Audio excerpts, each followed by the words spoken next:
Zoom చేయను, Zoom ఇందాక అనుకున్నాడు. సార్ అది సార్ రోడ్డు కాదు సార్, అది మన డ్రైన్ కోసం చేసిన work sir. This formation road is not there sir. ఇది సిసి డ్రైన్.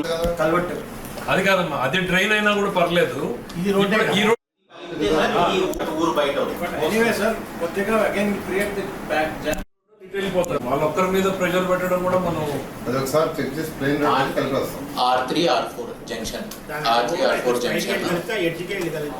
యాక్షనబుల్ పాయింట్స్ లో ఇక్కడ రోడ్ కనపడుతుంది కదా, ఈ రోడ్ బాగుంది. నేను అది కాదు, now it is summer, avoid చేయడానికి 2 ఆప్షన్స్ మీరు వర్కౌట్ చేయాలి. అదే సార్, ఇట్లా ఒక బైపాస్ ని సపరేట్ చేయగలిగితే ఇంకో రోడ్ అయిపోతుంది. What is the other road sir? Let us avoid.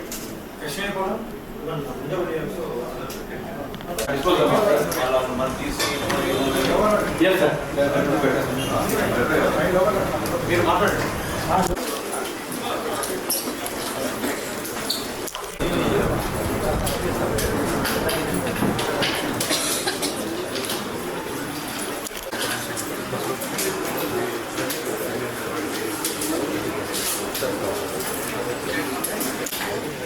వస్తున్న ప్రైమ్ మినిస్టర్ ప్రోగ్రాం గురించి డీటెయిల్గా డిస్కస్ చేయడం జరిగింది. ఇందులో ముఖ్యంగా ప్రైమ్ మినిస్టర్ గారు 3 o'clockకి అరైవ్ అవుతారు. ఈ ప్రోగ్రాం 5:20 వరకు ఉంటుంది. వారు ఎయిర్పోర్ట్లో అరైవ్ అయిన దగ్గర నుంచి మళ్ళా తిరిగి వెళ్ళేదాకా ఒక సక్సెస్ఫుల్గా ఈ ప్రోగ్రాం చేయాలని ఈరోజు మంత్రుల బృందం కూర్చొని డిస్కస్ చేసింది. ఇందులో ముఖ్యంగా మొబిలైజేషన్ ఆఫ్ పబ్లిక్ అండ్ వాళ్ళని ఎలా యాక్చువల్గా ఒక ప్లాన్డ్గా సిస్టమేటిక్గా చేయాలి. ఎందుకంటే ఎండలు ఎక్కువగా ఉన్నాయి కాబట్టి వాటి ఎటువంటి ఇబ్బంది పడకుండా ఉండేదానికి అటు పోలీస్ డిపార్ట్మెంట్తోనూ మరి మిగిలిన అన్ని డిపార్ట్మెంట్తోనూ ఈరోజు అనేక విషయాలు డిస్కస్ చేయడం జరిగింది.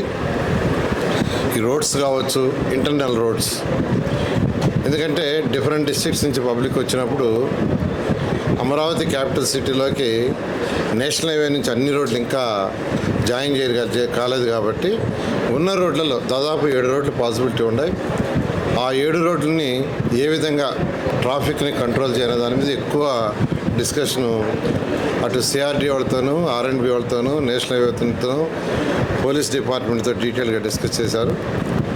ఈ విషయాలను యాక్చువల్గా వాటర్ కానీ, బటర్ మిల్క్ కానీ, ఫుడ్ కానీ, తర్వాత పార్కింగ్ ప్లేసులు కానీ ఎటువంటి ఇబ్బంది లేకుండా చేయడానికి ఈరోజు ఈ గ్రూప్ ఆఫ్ మినిస్టర్స్ కూర్చొని కొంత గైడ్ లైన్స్ యాక్చువల్గా డిసైడ్ చేశారు. దాని మీద ముందుకు పోవడం జరుగుతుంది. ఇప్పుడు 2014-19లో కూడా ఎవరైతే ఉన్నారో నాయకులందరికీ, ప్రతిపక్ష నాయకులందరికీ పర్సనల్గా పోయి కొందరు నాయకులు పోయి ఇచ్చి రావడం జరిగింది. అదేవిధంగా చేస్తాం. Thank you.